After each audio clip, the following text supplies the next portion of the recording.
দর্শক এই মুহূর্তে রাজধানীর ফার্মগেটে আছেন সহকর্মী জুলহাস কবির, সেখান থেকে সরাসরি যোগ দিচ্ছেন তিনি। জুলহাস, বিআরটিএর অভিযান স্থগিতের পর বর্তমানে রাজধানীর চিত্র কেমন দেখছেন আপনি? নির্ধারিত তালিকা অনুযায়ী ভাড়া দেওয়া হচ্ছে কিনা এবং এ ব্যাপারে যাত্রীদের কোনো অভিযোগ আছে কিনা বিস্তারিত জানান।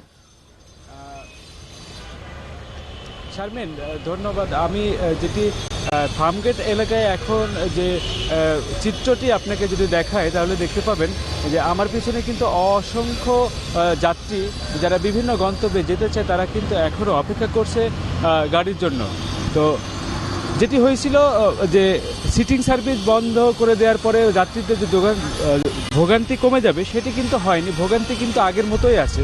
গত 5 দিন যে ভোগান্তি ছিল সিটিং সার্ভিস বন্ধ করে দেওয়ার কারণে অনেক পরিবহন কিন্তু রাস্তাতে ছিল না, সে কারণে কিন্তু যাত্রীদের দুর্ভোগ ছিল। আবার সিটিং সার্ভিস চালু করেছে, স্থগিত করেছে 15 দিনের জন্য, সেটির পরেও কিন্তু দুর্ভোগ একটু হলেও কম হয়নি।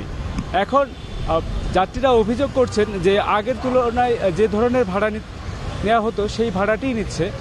আর সেই বিষয়ে আমি অনেকের সঙ্গে কথা বলেছি। আমার পিছনে অনেক যাত্রী যারা বিভিন্ন গন্তব্যে যাবেন তাদের কাছ থেকে আপনাকে আজকের দিনের চিত্রটি যদি একটু বলি, আপনি যাবেন কোথায় এবং এই যে সিটিং আমি যাব সেই বিষয়ে আপনার আপনার প্রতিক্রিয়া কি? আপনি আসলে কোনটা চান, সিটিং নাকি লোকাল? অ্যাকচুয়ালি সার্বভৌমত্ব এই দেশ স্বাধীন হয়েছে, স্বাধীনতার 40 আমরা বছর পার করছি। তো আমাদের সমস্ত কিছু প্রবৃদ্ধি হচ্ছে, আস্তে আস্তে হচ্ছে, আমাদের যে সময়টুকু দেওয়ার কথা সেভাবে হচ্ছে না। তবে ট্রান্সপোর্ট লাইনে আমাদের যেটা কথা, আমরা সিটিং সার্ভিস নামে যে সিটিং সার্ভিসের ভাড়া ডাবল ট্রিডাবল অনেক বেশি ভাড়া, এবং সেইভাবে আমাদের সার্ভিস আমাদের লোকাল দেখেন জেনারেল আমরা যেতে পারছি না। তো আমাদের এইভাবে ট্রান্সপোর্ট ব্যবস্থা হোক যেটা আমরা স্বাভাবিকভাবে যেতে পারি, যেখানে স্বাভাবিকভাবে আমাদের যে বাসের মালিক সমিতি হোক, আমাদের সরকার হোক, আমাদের মন্ত্রণালয় হোক, এমন ব্যবস্থাপনা করুক যাতে আমরা স্বাভাবিকভাবে যেতে পারি।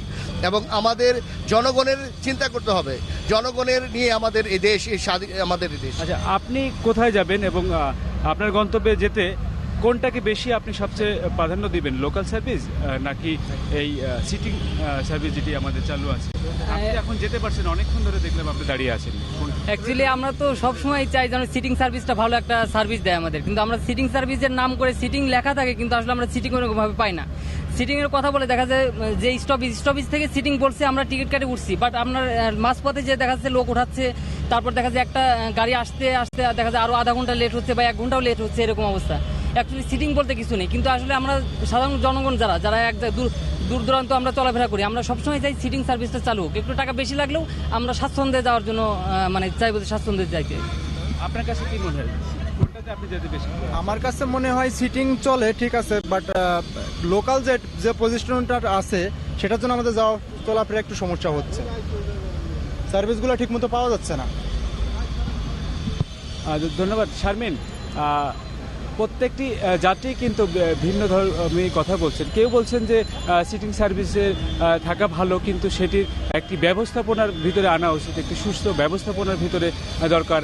আইন প্রয়োগ করে হলেও এই ব্যবস্থাটিকে আনতে হবে এবং দুর্ভোগটা সবার আগে কমাতে হবে, যেন এই সাধারণ যাত্রীগুলো যেন নির্ধারিত সময়ে তারা নির্ধারিত গন্তব্যে যেন তারা পৌঁছাতে পারে, সেটি তাদের এখন দাবি। আর এই পরিস্থিতি পুরো ঢাকা শহরে, শুধু ফার্মগেট এলাকাতেই নয়। শারমিন, এই ছিল আমার কাছে ফার্মগেট এলাকায় থাকা সর্বশেষ তথ্য। ধন্যবাদ আপনাকে।